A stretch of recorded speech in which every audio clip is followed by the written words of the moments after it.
ये आप देख सकते हैं हम लोग गांव में आए हुए हैं, अब्बू जी की तरफ आए हुए हैं। हम गन्ने के रस की खीर बनाने जा रहे हैं। ये हम गन्ने का रस लेने आए हुए हैं खेतों में। ये आप देख सकते हैं गन्ने का रस इस तरह निकलता है और ये आप देख लें ऐसे ही निकलता है गन्ने का रस। और इस तरफ ये गुड़ भी तैयार हो रहा है। गांव में हम गुड़ को इस तरह तैयार करते हैं। ये आप देख सकते हैं, देख रहे होंगे आप।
आज हम आयान किचन में गन्ने की रस की खीर बनाने जा रहे हैं, जो बनाना बेहद आसान है।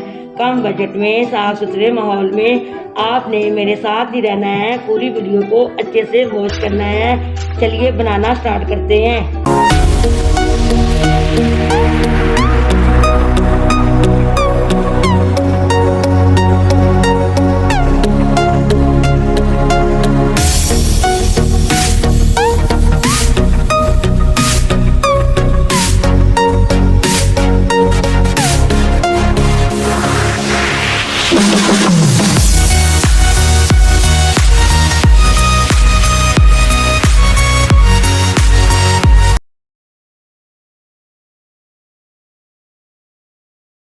की आंखों सुनते कानों आयान किचन की तरफ से खुश आमदीद। इस दुआ के साथ कि आज का आपका दिन बहुत अच्छे से गुजरे। अल्लाह पाक आपको हंसता मुस्कुराता रखे, जहाँ भी रहें खुश रहें, आबाद रहें। चलिए इसी दुआ के साथ रेसिपी की तरफ चलते हैं। आज हम अयान किचन में बनाने जा रहे हैं गन्ने के रस की खीर। ये आप देख सकते हैं हमारा रस ये बन के इधर आ चुका है, हमने चूल्हे पर रख लिया है। अम्मी जान आज आपको रस की खीर बनाना बताएंगी कि कैसे बना रहे हैं। आपके सामने ये हमने रस रख लिया चूल्हे पे। ये लकड़ी का चूल्हा है, हम गांव में आए हुए हैं, तो आप देख सकते हैं कि रस हमारा ऊपर चूल्हे के ऊपर अम्मी जान ने रख दिया है। अब आपको आगे बताएंगे आगे क्या करना है। आपने मेरे साथ ही रहना है, पूरी वीडियो को अच्छे से वॉच करना है। देख सकते हैं ये वाला हाफ चम्मच मीठे सोडा का लेके इसमें 6 चम्मच पानी के डाल के ये अम्मी ने हल कर लिया है और इसमें हम थोड़ा थोड़ा शामिल करते जाएंगे।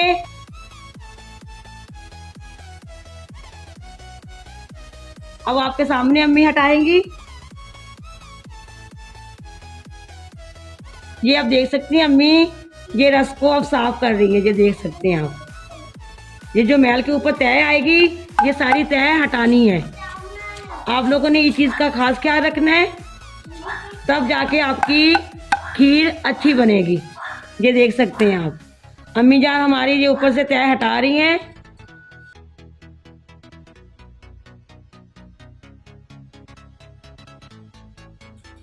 आपने भी इसी तरह हटानी है।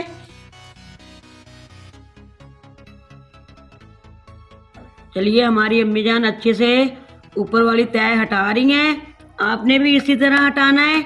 इस चीज़ का आप लोग खास ख्याल रखिएगा, तब जाके आपकी ये मज़ेदार और अच्छी खीर बनेगी। इस तरफ मैंने ये आपको दिखाने के लिए रखा है। हम तो गांव में खुला ही बनाते हैं। ये आप रस देख सकते हैं, इसमें मैंने हाफ केजी टोटा चावलों का मैंने भिगो दिया था लेके साफ़ सुथरा करके।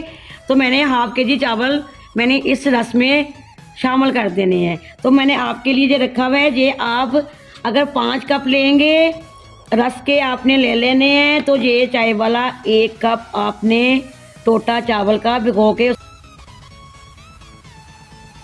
टोटा चावल लेके आपने उसमें शामिल कर देना है।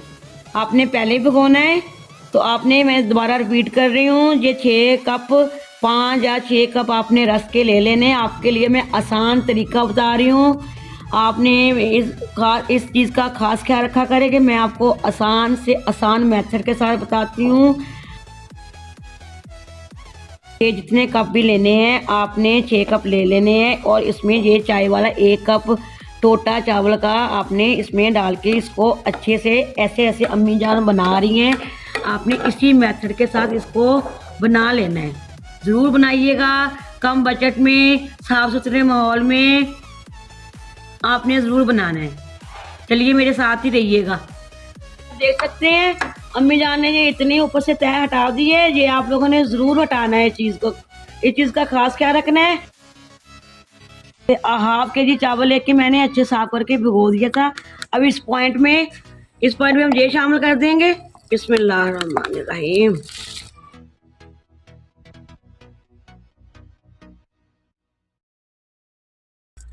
ये बहुत ही मज़ेदार बनती है, आपने ज़रूर ट्राई करना है और मुझे कमेंट बॉक्स में आपने ज़रूर बताना है ये रेसिपी आज की आपको कैसी लगी।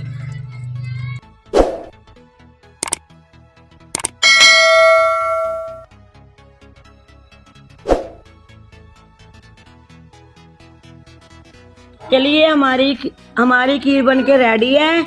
अब हम इसमें कुछ ड्राई फ्रूट डाल रहे हैं। ड्राई फ्रूट आप अपने हिसाब से कम या ज़्यादा कर सकते हैं। हाफ डाल देंगे हम, हाफ हम डेकोरेशन के लिए बचा लेंगे।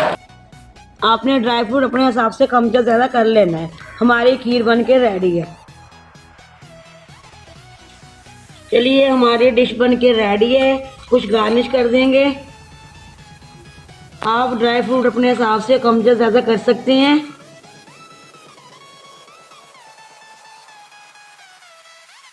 ये इसके साथ ये बिल्कुल सादा दही इसके साथ खाया जाता है। मैं आपको सर्व करके बता रही हूँ। ये आपने एक प्लेट में ऐसे खीर को निकालना है।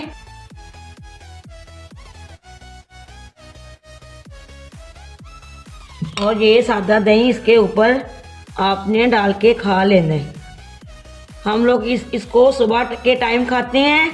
आप जब मर्ज़ी खा सकते हैं, सुबह दोपहर शाम जब चाहे खा सकते हैं। ये आप देख सकते हैं हमारी खीर अच्छे से बन के रेडी है। अगर आपको मेरी आज की ये वीडियो अच्छी लगी है तो आपने मुझे कमेंट बॉक्स में ज़रूर बताना है। ज़्यादा से ज़्यादा इसको लाइक एंड शेयर करना है। सब्सक्राइब करना भी मत भूलिएगा, बेल लाइक बटन को दबाना भी मत भूलिएगा, ताकि इसी तरह की मेरी हर वीडियो आप तक ज़रूर पहुंचती रहे। चलिए इसी दुआ के साथ मैं इजाज़त चाहूँगी। जहाँ भी रहें खुश रहें, आबाद रहें। अल्लाह पाक आपके खानों में, आपके रिज़्क़ में बरकत फरमाए। अल्लाह पाक आपकी तमाम तकलीफ़ों मुसीबतों को दूर फरमा दे। अल्लाह पाक आपको ढेरों ढेर खुशी से नवाजे। अल्लाह हाफिज़। पाकिस्तान जिंदाबाद।